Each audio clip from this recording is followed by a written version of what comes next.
Hello जी, this is इत्ज़ा और welcome back to Tereza YouTube channel. अस्सलाम वालेकुम, आप सब लोग कैसे हैं? इस वीडियो में हम डिस्कस कर रहे होंगे मिलर ट्रैक्टर्स के रिजल्ट्स के बारे में और इसके टेक्निकल ओवरव्यू के बारे में।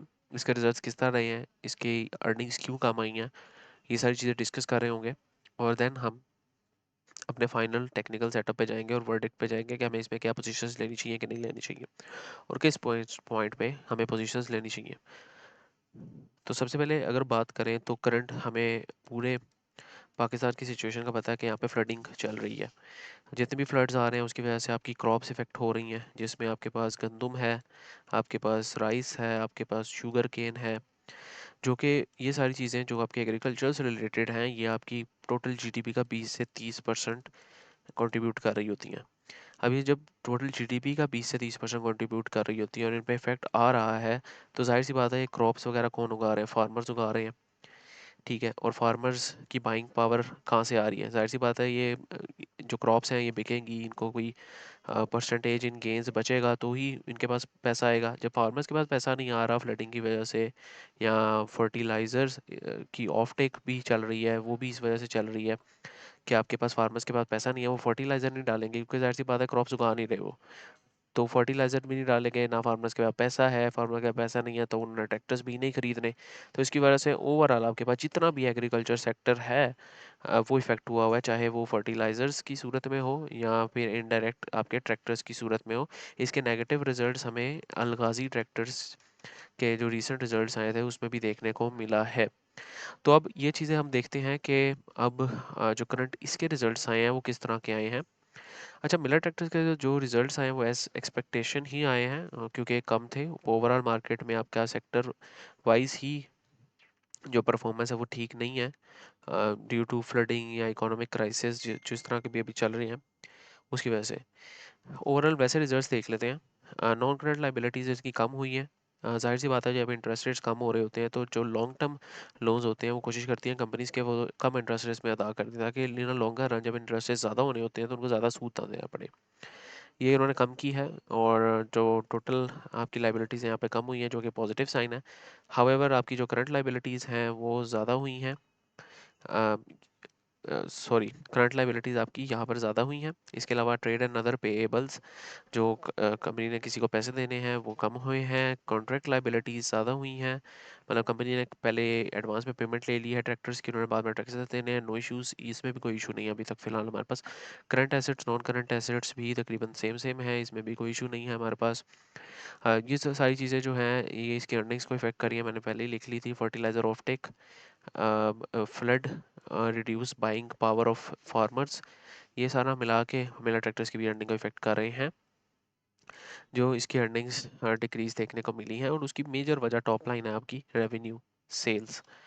जाहिर सी बात है जब आपका ये चीज़ें इफेक्ट होंगी, फार्मर की बाइंग पावर इफेक्ट होगी तो वो ट्रैक्टर नहीं परचेज करेगा और उसकी सेल्स इफेक्ट होंगी। It is totally normal. अगर आप मार्केट में कंपेयर करें, आपका एग्रीकल्चर सेक्टर जैसे ही बूम पकड़ेगा या कोई भी पॉजिटिव न्यूज़ आएगी या फार्मर्स को सब्सिडीज दी जाएंगी, तो आपका ये सारा सेक्टर, मिलर ट्रैक्टर्स हो गया, फौजी फर्टिलाइज़र हो गया, कोई भी फर्टिलाइज़र सेक्टर्स हैं, ये दोबारा एक रैली करेंगे। तो यहाँ पर आपके पास ईपीएस कम देखने को मिली है। कैश की थोड़ी बात करें तो कैश आपके पास ओवरऑल नेट कैश नेगेटिव में रहा है। जो कि इसका कैश इन हैंड है या कैश बैलेंस अगर समझ लें, कैश जो बैंक बैलेंस में है कैश पड़ा, वो तकरीबन इतना कैश पड़ा हुआ है। और इसको अगर आप ऐड कर दें, तकरीबन जो कैश ऑपरेशन से आया है, तो तकरीबन आप समझ लें कि आपके पास ये कैश पड़ा हुआ है। इसको रुपीज़ एंड थाउजेंड्स में समझेंगे। अच्छा, रुपीज़ एंड थाउजेंड्स में ही आपके पास ये कैश पड़ा हुआ है और इसमें से इन्होंने तकरीबन तकरीबन इतना पार्ट डिविडेंड्स में दे दिया है, जो कि बहुत माइनर सा बनता है। लेकिन पिछले साल के कंपेरेटिवली कंपेयर करें तो उन्होंने अपनी डिविडेंड की ग्रोथ को बहुत अच्छा रखा है और डिविडेंड की ग्रोथ पे कोई कॉम्प्रोमाइज़ नहीं किया, जो कि एक बहुत अच्छी चीज़ है। और इन्होंने काफ़ी अच्छा डिविडेंड भी इस क्वार्टर दिया है आपको, जो कि एक बहुत अच्छी एक ग्रोथ वाली और डिविडेंड वाली कंपनी का एक तरह से कैरेक्टरिस्टिक होता है कि चाहे सर्कमस्टांसेस जिस मर्जी तरह हो, वो अपने कैश में से किसी तरह या अपने नफ़ों में से किसी तरह शेयर होल्डर्स के लिए डिविडेंड निकाल लेते हैं। और डिविडेंड ग्रोथ भी हमें इसमें अच्छी देखने को मिली है। हाँ, यहाँ पर अगर आप सिंपल बात करें ऑपरेशंस से जो कैश आया है आपके पास वो कम आया है, ज़ाहिर सी बात है सेल्स कम हुई है तो कैश भी कम आएगा, बाकी सारी चीज़ें निकाल लें, ऑपरेटिंग कैश फ्लो भी कम आया, तकरीबन आधा हो गया। और cash flow from investing activities भी आपके पास थोड़ा कम है। यहाँ पर शॉर्ट टर्म इन्वेस्टमेंट्स ये करते रहते हैं, जिसकी वजह से इनको जो ऊपर ये जो चीज़ आपको दिख रही है ये इनकी शॉर्ट टर्म इन्वेस्टमेंट है। ये जो चीज़ आपको दिख रही है 51,157, ये उस पे उसने गेन बनाया था। तो जो गेन बनाया वो फिर उस शॉर्ट टर्म इन्वेस्टमेंट से ही वापस निकाल लेते हैं। इसी तरह यहाँ पे भी देखने को मिला था, ये जो इन्होंने गेन बनाया वो उसमें से वापस निकाल मतलब कैश की थोड़ी सी बहुत यहाँ से भी वो अपनी ज़रूरियात पूरी करते रहते हैं। Again a good thing. Overall जो कैश है इनका नेगेटिव है at the end of the period. Total साल में अगर देखें, जो कि पिछले साल में भी आपके पास नेगेटिव देखने को मिला था, और ये आपके पास पिछले साल से ही आपके फर्टिलाइज़र ऑफटेक्स चल रही हैं। अगर हम यहाँ पर जाकर एनुअल रिजल्ट्स देख लें 2024 और 23 के कंपेयर भी कर सकते हैं हम यहाँ पर, कि तब आपके पास कैश किस तरह का रहा था। 24 में तो हमें पता है कैश हमारे पास नेगेटिव था ना।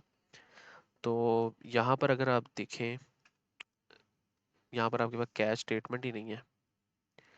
तो चलें आप यहाँ पे इसकी ट्रांसमिशन रिपोर्ट में जाके ना, ये ज़रूर आपकी असाइनमेंट समझ लें। आपने इसकी ट्रांसमिशन रिपोर्ट में जाके 2024 और 2023 का डाटा कंपेयर करना है। 2024 में आपके पास कैश नेगेटिव है, आपने ये देखना है कि 2023 में भी कैश नेगेटिव था कि नहीं। अगर तो 2023 में भी नेगेटिव था तो इसका मतलब कि कंपनी को कोई मसला नहीं है। ये अक्सर ही कैश अपना नेगेटिव में रखती है वो क्योंकि मेजर आपका कैश ये आपके पास शेयर होल्डर में डिस्ट्रीब्यूट कर देते हैं, तो इसमें इशू नहीं होगा। लेकिन अगर आपका कैश नेगेटिव होता जा रहा है और अगले साल भी नेगेटिव रहेगा, तो इसमें फिर एक तरह से कंसर्निंग पॉइंट आ जाता है आपके पास with respect to the analysis of the company. चाहे हमें पता है कि एग्रीकल्चर सेक्टर आगे चलेगा, चलना ही चलना है, वरना इसकी जो ज़रूरियात है पाकिस्तान की वो पूरी नहीं हो सकती। और पाकिस्तान एक ज़रख़ेज़ मुल्क भी है, इसका एग्रीकल्चर सेक्टर ही तो बैकबोन है पाकिस्तान की। इसको साइड पे रखें, सिर्फ एक लेमैन जो एक एनालिसिस कर रहा होता है कंपनी का, उसके मुताबिक आपने इसको देखना है। तो ये चीज़ें थी। ओवरऑल मुझे रिजल्ट्स एज एक्सपेक्टेड लगे हैं, इसमें कोई इशू नहीं है। लॉन्ग टर्म में मुझे अभी भी कंपनी अच्छी लगती है, इसमें इन्वेस्ट किया जा सकता है अपने एनालिसिस के मुताबिक। टेक्निकल चार्ट्स पे इसका ओवरव्यू ले लेते हैं। टेक्निकल चार्ट्स में मंथली चार्ट खोला हुआ है मैंने। ये कंटिन्यूसली एक अप ट्रेंड में है। इसमें थोड़ी थोड़ी जो है डाउन वेव्स आती हैं थोड़े मैग्नीट्यूड की, और वो यहाँ पर भी हम देख चुके हैं, और वो डाउन वेव आती हैं और फिर वो दोबारा रिबाउंड कर जाता है। अभी अगर 1 ईयर की परफॉर्मेंस भी देखें ना, तो तकरीबन 2024 दिसंबर से अभी सितंबर अक्टूबर नवंबर दिसंबर 3-4 महीने अगर और लगा लें, तो अभी भी नेगेटिव ही देखने को मिला है। तो मतलब कि अगर कोई भी पॉजिटिव ट्रिगर आया इससे रिलेटेड, तो इसमें काफ़ी ज़्यादा पोटेंशियल है, क्योंकि मार्केट से आउट परफॉर्म कर रहा है। मार्केट आउट परफॉर्म कर रही है और ये अंडर परफॉर्म कर रहा है मार्केट के कंपेरेटिवली। तो ये एक चीज़ है इसमें देखने वाली, इसमें ज़रूर हम ये कंसिडर कर सकते हैं। ओवरऑल एक्यूमुलेशन की बात करें तो यहाँ पे डाइवर्जेंस की बात करें तो यहाँ पे माइनर सी हमें यहाँ पे डाइवर्जेंस देखने को मिली थी एग्जैक्टली हेयर, जो कि अब डाइल्यूट होती दिख रही है हमें आहिस्ता आहिस्ता। और हो सकता है ये कोई 2-4 महीने 5 महीने यहाँ पर कंसोलिडेट भी करे, और फिर एक तरह से आपके पास दोबारा एक अपवर्ड चैनल बनाता दिखे। अगर तो ये कोई भी फंडामेंटल न्यूज़ आती है तो इसके जो टारगेट्स बन सकते हैं हमारे पास, ये तकरीबन तकरीबन जो आपके टारगेट्स बन सकते हैं चैनल फॉर्मेशन के 750 तक के टारगेट्स इजीली बन सकते हैं। और जो इसका अच्छा बाइंग पॉइंट है वो करंटली जो इस रेंज में खड़ा हुआ है ना, अगर आप मंथली चार्ट पे भी देखें, या मैं इसको साइड पे करता हूँ थोड़ा, और अगर आप मंथली चार्ट पे देखें तो ये एक रेंज है जहाँ से बार बार सपोर्ट ले रहा है। और करंट मार्केट प्राइस पे भी अगर इसको एक्यूमुलेट किया जाए और इस रेंज को भी देखें, तो ये जो रेंज बनती है जो एक अच्छी एक्यूमुलेशन की रेंज बनती है, और यहाँ पर ट्रेंड लाइन की सपोर्ट भी है एक, तो हम इसको समझ सकते हैं कि अराउंड 500 से 575 तक की एक अच्छी रेंज है, बाइंग रेंज, जो एक लॉन्ग टर्म इन्वेस्टमेंट के लिए। और जो रीजन है ये 10% का रीजन है, इतना कोई ये चीज़ लॉन्ग टर्म इन्वेस्टमेंट्स के लिए या पोजिशनल ट्रेडर्स के लिए मैटर नहीं कर रही होती। तो मेरे ख्याल से यहाँ पर हमें एक्यूमुलेशन कर सकते हैं, अगर तो हमें इसमें कंपनी में फ्यूचर ग्रोथ दिखती है, जो कि मुझे दिखती है। अगर आप लोगों को दिखती है तो आप इसमें एक्यूमुलेशन अपनी कर सकते हैं विद रिस्पेक्ट टू पोजिशनल, या फिर आपके पास जो भी आप positional as a trader act करना चाह रहे हैं वो भी कर सकते हैं, आप as a swing trader act करना चाह रहे हैं वो भी कर सकते हैं। So this was pretty much about Miller tractor. और काफ़ी लोग रिक्वेस्ट भी कर रहे थे कि इस पे वीडियो बनाएं, वो हमने बना दी है। अच्छा, डिस्क्रिप्शन में आपके पास एक चैनल होगा, वो ज्वाइन कर लें। वहाँ पे हम अपडेट्स देते रहते हैं। हमने अपने ग्रुप्स को रिमूव कर दिया है और अब चैनल में सारी अपडेट्स दिया करेंगे, जिस तरह के हमारे पास कम्युनिटी एक्सपेंड करती जा रही है। अगर ग्रुप चैट करनी होती है, वो काफ़ी ज़्यादा इन्फ्लुएंसर्स आपको ये प्रोवाइड कर भी रहे होते हैं, ये फैसिलिटी आप उनके चैनल में जाके ही ग्रुप चैट्स ज्वाइन कर सकते हैं। मेरा कॉन्टैक्ट नंबर ये है, और हमारे पास जो प्रीमियम मेंबर्स हैं तकरीबन वो 75+ मेंबर्स ऑलरेडी मौजूद है। आप मेरे कॉन्टैक्ट पे करके मुझे कांटेक्ट करके व्हाट्सएप पे फ़ीस देख सकते हैं कि 3 मंथ्स की फ़ीस क्या है, और बहुत सस्ती है, इतनी कोई महंगी नहीं है। अगर आप 3 मंथ्स के पैकेज में जाएं, आप या हाफ ईयर के पैकेज में जाएं, ठीक है। तो ये था, आप ये इस नंबर पे कांटेक्ट करके ज्वाइन कर सकते हैं। डिस्क्रिप्शन में चैनल का लिंक है, फॉरेक्स भी हम फ्री में करवा रहे हैं, उसका लिंक भी मौजूद है, और PSX के फ्री चैनल का लिंक भी मौजूद है, आप वो ज्वाइन भी कर सकते हैं। उसमें इंशाल्लाह आपको अच्छी वैल्यू मिलेगी। तो नेक्स्ट टाइम के लिए भाई को इजाज़त दीजिए, दुआ में याद रखें अपना, इस चैनल का बहुत सारा ख्याल रखें। अल्लाह हाफिज़।